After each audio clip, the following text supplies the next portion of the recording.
എൻ്റെ പേര് ഡെയ്സി. ഞാൻ തൃപ്പൂണിത്തുറയ്ക്ക് അടുത്തുള്ള പുതിയകാവ് ഇടവകയിൽ നിന്ന് വരുന്നു.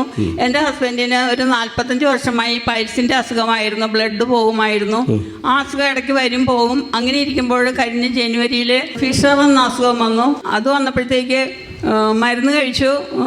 4 നേരം മരുന്ന് കഴിക്കും. ആ ഡോസ് കഴിയുമ്പോൾ പിന്നെയും കഴിക്കും. അസുഖത്തിനൊരു കുറവുമില്ല.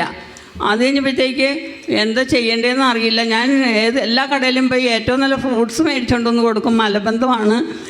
വയറ്റിൽ നിന്ന് കുറേ നേരം ഇരുന്ന് കഴിയുമ്പോൾ ബാത്റൂമിൽ താമസിക്കണമെന്ന് തന്നെ വേണേൽ പറയാം. ഒരു ആട്ടുംകാട്ടം പോലെ ഒരു ശകലം പോകും. അതങ്ങോട്ട് പോയി കഴിയുമ്പോൾ പിന്നെ ഇരിക്കാനും മേലെ, നിൽക്കാനും മേലെ, കിടക്കാനും പാടില്ല.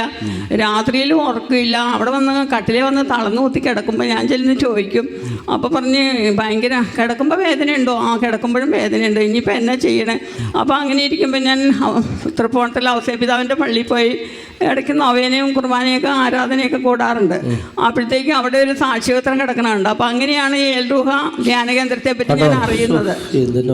കണ്ടോ, കേൾക്കുന്നുണ്ടോ, നിങ്ങൾ ശ്രദ്ധിക്കുന്നുണ്ടോ? കണ്ടോ? അപ്പം അതിൽ കണ്ടപ്പോഴത്തേക്ക് ഞാനൊരു ദിവസം ഞങ്ങൾ രണ്ടുപേരും കൂടി ഇരുന്ന് കണ്ട്. അപ്പോൾ ഒരു 2.5 മണിക്കൂറൊക്കെ ഉണ്ട്. അപ്പോൾ ഈ 2.5 മണിക്കൂറൊക്കെ എങ്ങനെയാണെന്നൊക്കെ ഓർത്ത് അത് ഗവനിച്ചില്ല. അപ്പോൾ അത് ഇട്ട് കളഞ്ഞ്.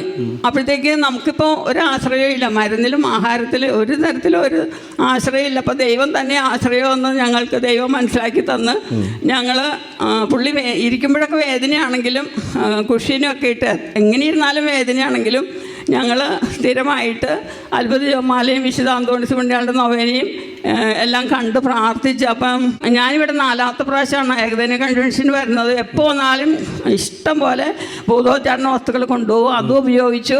ഒരു 10-13 ദിവസമൊക്കെ ആയപ്പോഴത്തേക്ക് അപ്പം ഞാൻ പറഞ്ഞു തൈലം കുടിക്കണം.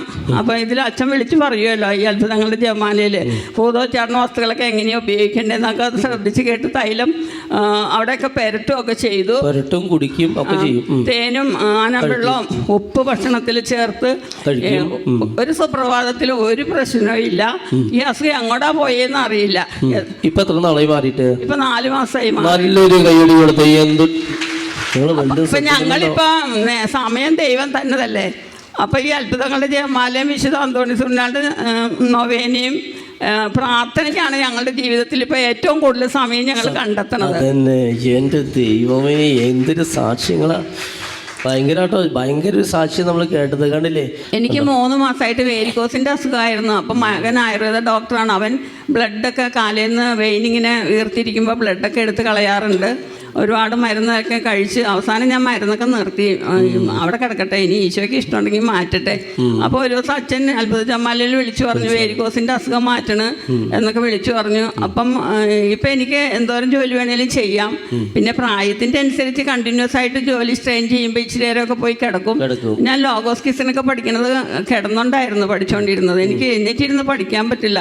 അപ്പോൾ കാല് പൊക്കി വെക്കണം, ഭിത്തിയിൽ വെക്കണം എന്നൊക്കെ പറയും. ഞാനിപ്പോൾ അങ്ങനെ ഒന്നും ചെയ്യാറില്ല.